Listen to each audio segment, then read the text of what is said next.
Times network ద్వారా గుర్తించబడ్డ India's number 1 varicose veins hospital Avis ని సంప్రదించండి.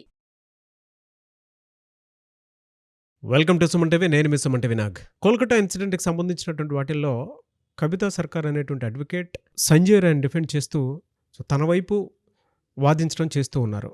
అయితే కొన్ని కీలక అంశాలను బయట పెట్టడం జరిగింది.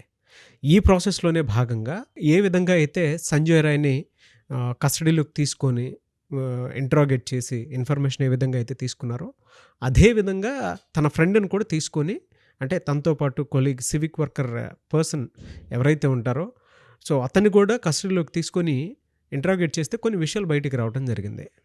సో ఆ విషయాలు ఏంటి, దానికి సంబంధించినటువంటి వాటిల్లో అప్డేట్స్, ఈ కేసుకు సంబంధించి విషయాల్లో ఎలాంటి ఊహించని మలుపుకి తీసుకొని వెళ్తుంది అనేది ఈరోజు మనతో పాటు హైకోర్టు అడ్వకేట్ రవీంద్రనాథ్ గారు ఉన్నారు. వారి మాటలను అడిగి తెలుసుకుందాం. Hello sir. హాయ్ అండి నాగరాజ్ గారు. కవితా సర్కార్ అనేటువంటి న్యాయవాది ఎప్పుడైతే ఈ కేసులోకి ఎంటర్ అవడం జరిగిందో, సంజయ్ రాయ్కి సంబంధించినటువంటి విషయంలో వాదించడం మొదలుపెట్టారో కొన్ని కీలక అంశాలు ఒక్కొక్కటి బయటికి రావటం తెలుస్తుందని చెప్పేసి చూస్తూనే ఉన్నాం. ఆ విషయాలు ఏంటి? నిన్న ఆగస్టు 24 కవితా సర్కార్ ఎప్పుడైతే సంజయ్ రాయ్ని జ్యుడిషియల్ కస్టడీలో తీసుకున్న తర్వాత తన కంప్లీట్గా సంజయ్ రాయ్తో మాట్లాడారు. ఇప్పటివరకు మనం సిబిఐ ఇంట్రాగేషన్ విన్నాం, సిట్ వెర్షన్ విన్నాం, లోకల్ స్టేట్ పోలీసుల తరగతి వెర్షన్స్ విన్నాం. అయితే ఈరోజు కొత్త మార్పులు ఏంటంటే సంజయ్ రాయ్ ఎవరైతే ఎక్యూజ్డ్ సంజయ్ రాయ్ ఉన్నాడో ఆ ఎక్యూజ్డ్ సంజయ్ రాయ్ వైపు నుంచి కొన్ని కొత్త విషయాలు మనకు వెలుగులోకి వచ్చాయండి నాగరాజ్ గారు దీనికి సంబంధించి. అయితే ఎక్యూజ్డ్ సంజయ్ రాయ్ జ్యుడిషియల్ కస్టడీలో తీసుకునే ముందు కోర్టులో ప్రవేశపెట్టినప్పుడు బోరును ఒకసారి ఏడ్చాడటండి. ఒకసారి గట్టిగా ఏడ్చి, నేను చాలా ఇన్నోసెంట్ని, నన్ను ఈ కేసులో ఇరికించారు, నాకు ఈ విషయంలో ఏమీ తెలియదు అని ఒక ఇన్నోసెంట్గా మాట్లాడడం జరిగింది. ఆ సంఘటన తర్వాత ఎవరైతే న్యాయవాది కవితా సర్కార్ తనతో మాట్లాడారో మరికొన్ని కీలక అంశాలను బయటకు వచ్చాయి. అందులో ముఖ్యంగా ఆగస్టు 8వ తేదీ నుంచి ఆగస్టు 9వ తారీఖు వరకు ఈ సంజయ్ రాయ్ ఎవరెవరితో కలిశాడు, ఎలా కలిశాడు అనే విషయాల్ని వీళ్ళ ఫ్రెండ్, అతను కూడా సివిక్ వర్కరే, సంజయ్ రాయ్ తనగా క్లోజ్మేట్, ఇతను ఆగస్టు 8, 9 తారీఖులు అతను కూడా ఇంట్రాగేషన్ చేస్తున్నారు. అతను కూడా పాలిగ్రఫీ టెస్ట్ని కూడా చేశారు. అతను కూడా ఈరోజు ఈయనతో పాటు జైల్లో ఉన్నాడు. అతను కూడా ఓకే, అంటే నిందులు దొంగతో ఉంటే దొంగ కూడా వీళ్ళు కూడా మంచి వాళ్ళు కూడా ఉండాల్సిన పరిస్థితి వస్తుంది. సో ఈరోజు ఆ ఫ్రెండ్ చెప్పిన విషయాలు మనం కొంత విపులీకరించే ప్రయత్నం చేద్దాం. అతను చెప్పిన విషయం ఏంటంటే ఆగస్టు 8వ తేదీ మధ్యాహ్నం 1:30కి నేను ఆర్జీకర్ హాస్పిటల్కి వెళ్ళాను. అక్కడ నేను ఈ సంజయ్ రాయ్ని కలిశాను. ఇద్దరం కలిసి బైక్ మీద మేము అక్కడి నుంచి వచ్చి సోనాగచ్చి ప్రాంతానికి వెళ్ళాం. బిఫోర్ మేము వెళ్తూ మధ్యలో వడాపావ్ ఇట్లాంటి కొన్ని తినుకుంటూ మేము అక్కడే తిరిగాము. అయితే ఆ రోజు డ్యూటీకి వెళ్ళడానికి ఏమాత్రం ఇష్టపడలేదు సంజయ్ రాయ్. నాకు ఈరోజు డ్యూటీకి వెళ్ళడానికి ఇష్టం లేదని చెప్పి ఎన్నోసార్లు చెప్పాడు.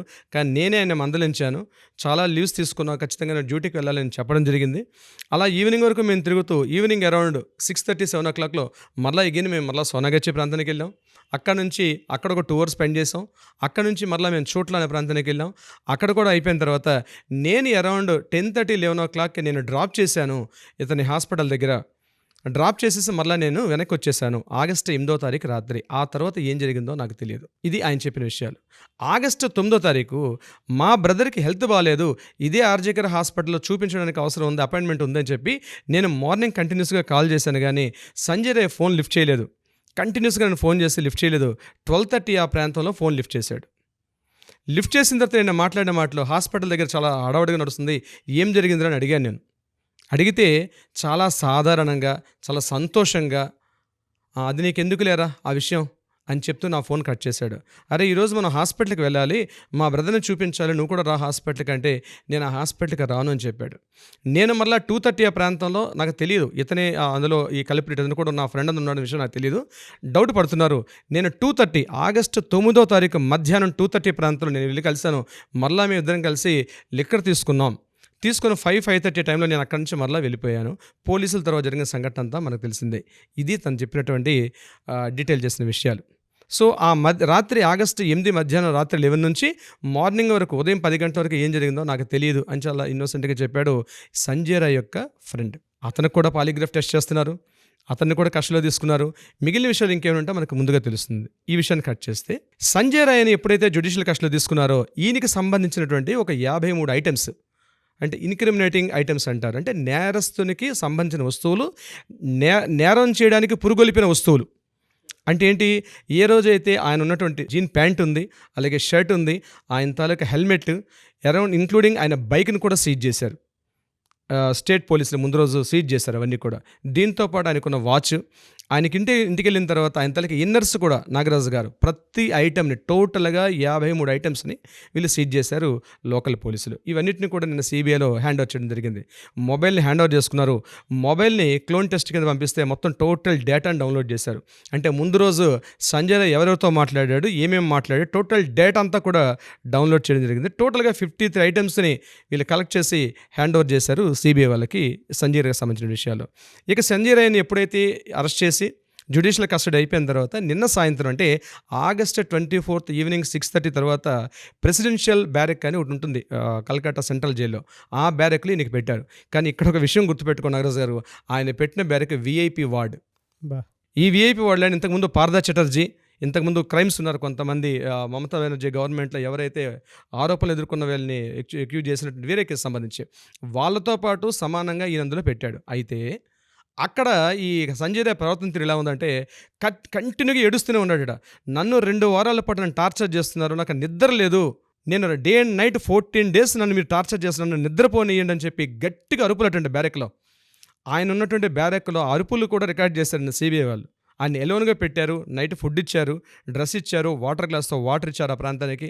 అవి తప్ప వేరే వస్తువులు ఆయన దగ్గర పెట్టి, ఎందుకంటే సూసైడ్ చేసుకునే ఉంటాయి కాబట్టి ఏవైతే సూసైడ్కి సంబంధించిన లేని విషయాలు అక్కడ పెట్టి దూరం వస్తే నన్ను నిద్రపోనండి. నన్ను నైట్ కూడా పాలిగ్రాఫ్ టెస్ట్ కోసం అని చెప్పి జ్యుడిషియల్ కస్టడీలో ఉన్నటువంటి కవితా సర్కార్ సమక్షంలో జరపడానికి వెళ్తే టెస్ట్కి ఇప్పుడు నేను రెడీగా మిడ్ నైట్ వద్దు, రేపు మార్నింగ్ పెట్టండి, నేను నిద్రపోవాలి. చూడండి, ఒక నిందితుడు అంత క్రూరత్వంగా మనకందిన ఇన్ఫర్మేషన్ ప్రకారం చెప్తున్నానండి, చేసిన వ్యక్తి ఒక నిద్రకి ఎట్లా అరుస్తున్నాడు ఆయన చూడండి ఆ బ్యారెక్స్లో ఉన్నట్టు. మార్నింగ్ మీడియా వాళ్ళు ఈరోజు మార్నింగ్ మీడియా వెళ్ళి చుట్టూ చూసేసరికల్లా అందరూ అంటున్నాడు మాకు నిద్ర లేదు, వీడు అరుపులు అరుస్తున్నాడు అని చెప్పేసి. ఇక్కడ నేను చెప్పే ఉద్దేశం నాగరాజు గారు, ప్రతి టైం టు టైం మనం అప్డేట్ ఇస్తున్నాం మనం. కానీ సంజయ్ రాయ్ని జ్యుడిషియల్ కస్టడీలో తీసుకున్న తర్వాత, కవితా సర్కార్ గారు హ్యాండ్ ఓవర్ చేసుకున్న తర్వాత మనకు ఒక్కొక్క విషయం వెలుగులోకి వస్తుంది. సంజయ్ రాయ్ చేశాడా చేయలేదంది మనకి నెక్స్ట్ ట్రయల్స్లోనూ బెంచ్ మీద మనకు వచ్చినప్పుడు తర్వాత తెలుస్తాయి. కానీ ఏం జరిగింది, సంఘటన ఎలా జరిగింది, అయితే ఇప్పుడుకున్న ప్రైమ్ ఎవిడెన్స్ ప్రకారం మాత్రం సంజయ్ రాయ్ ఇస్ ద ప్రధాన అక్యూజ్డ్, ఇతనే నిందితుడు అనే చెప్పే విషయాలు అయితే వెలుగులోకి వస్తున్నాయి. ఎవ్రీడే అప్డేట్స్ ప్రకారం కొన్ని వచ్చే అవకాశాలు కూడా సంజయ్ రాయ్కి సంబంధించి ఉన్నాయి నాగరాజు గారు. కవితా సర్కార్ ఎందుకు ఈ కేసు తీసుకోవడానికి ప్రధాన కారణం సార్ అసలు? అంటే కవితా సర్కార్ ఈజ్ అంటే ఆవిడ కూడా మా కో అడ్వకేట్ గురించి ఆవిడ గురించి నేను చెప్పడం నా ఉద్దేశం కాదు. ఇది యాక్చువల్గా దేశం యావత్తు కూడా ఏ అడ్వకేట్ కూడా ఈ కేసుని వాదించడానికి ముందుకు ఎవరు రాలా. అయితే శారదా కోర్టులో ఏం జరిగిందంటే ఎవరో ఒక అడ్వకేట్ రిప్రజెంటేషన్ చేయాలి. అక్యూజ్డ్ అయినా సరే ఆయన కూడా కొన్ని రైట్స్ ఉంటాయి. అయితే బేసిక్గా కవితా సర్కార్ యొక్క మైండ్ సెట్ ఎటువంటి ఉంటుందంటే ఆవిడకి అక్యూజ్డ్ అనేవాడు కూడా కొన్ని రైట్స్ ఉంటాయి, కానీ మరణశిక్ష విధించడం చాలా క్రూయాలిటీ. మోడర్నైజ్ ఉన్నటువంటి సొసైటీలో ఒక వ్యక్తిని మరణశిక్ష విధించడం చాలా మంచిది కాదు. మనం మోడర్నైజేషన్ అయ్యాం, ఎంత చెడ్డవాడని కావచ్చు, ఒకరిని చంపుకోవడం కరెక్ట్ కాదు. దీని మీద చాలా డిస్కషన్స్ డిబేట్స్ చాలా జరిగాయండి కోర్టులో కూడా. అరౌండ్ 1980s దీన్ని బ్యాన్ చేశారు. ఒక సందర్భంలో ఉరిశిక్షను బ్యాన్ చేసింది గవర్నమెంట్. ఇది సెంట్రల్ గవర్నమెంట్ యాక్ట్లు కూడా తీసుకొచ్చారు. కానీ ఉరిశిక్ష తీయాలా, అతనికి యావజ్జీవ కారాగార శిక్ష ఇవ్వాలనే విషయం మీద చాలా భిన్న అభిప్రాయాలు వస్తూ ఉంటాయి. కొంతమంది యావజ్జీవ కారాగార శిక్ష మీద ఉంటారు, కొంతమంది ఉరిశిక్ష తీయాలంటారు. అయితే కవితా సర్కార్ యొక్క యాటిట్యూడ్ ఎలా ఉంటుందంటే నిందితుడు కూడా రైట్స్ ఉంటాయి, కానీ యావజ్జీవ కారాగార శిక్ష కన్నా మించిన శిక్ష లేదు కాబట్టి ఉరిశిక్ష తీసే అధికారం సాటి మానవుడిగా లేదు, ముందు హ్యూమానిటీ వాల్యూస్ ఉండాలి అని వాదించే వ్యక్తిలో కవితా సర్కార్ ఒకరు. బ్యాక్గ్రౌండ్ సార్, అంటే జనరల్ బ్యాక్గ్రౌండ్ తంది. షీ ఈజ్ యాక్చువల్గా లోకల్గా కలకట్టాలో ఉన్నటువంటి ఒక మ్యాన్షన్స్ అక్కడ లా కాలేజ్ కంప్లీట్ చేశారు. అక్కడ నుంచి ఆవిడ తన లా డిగ్రీ అంతా కంప్లీట్ చేశారు. అక్కడ తనకి సివిల్ కేసెస్లో చాలా ప్రావీణ్యం సంపాదించుకున్నారు. ముఖ్యంగా 6 పాయింట్స్ మనం చెప్పుకోవచ్చు ఆవిడ. ఇది ఫస్ట్ ఏంటంటే కవితా సర్కార్ శారదా కోర్టు ఆవిడకి జ్యుడిషియల్ కస్టడీ అంటే అక్యూజ్డ్ తరపున డిఫెన్స్ లాయర్గా డిఫెన్స్ లాయర్గా అపాయింట్ చేయడం జరిగింది. First point. Second number 2 point అంటే ఈవిడ అక్కడ హుగ్లీ మెన్షన్స్ లా కాలేజ్ నుంచి ఈవిడ సెకండ్ పట్టా పొందారు. తర్వాత అక్కడే సివిల్ ప్రాక్టీస్ చేస్తున్నారు. ఆవిడ అక్కడ చేస్తూ సల్సా అంటే south Asian legal services association తరపున ఈవిడ అక్కడికి వెళ్ళిన తర్వాత ఈ క్రిమినల్ లా మీద కొంత పట్టు సాధించారు.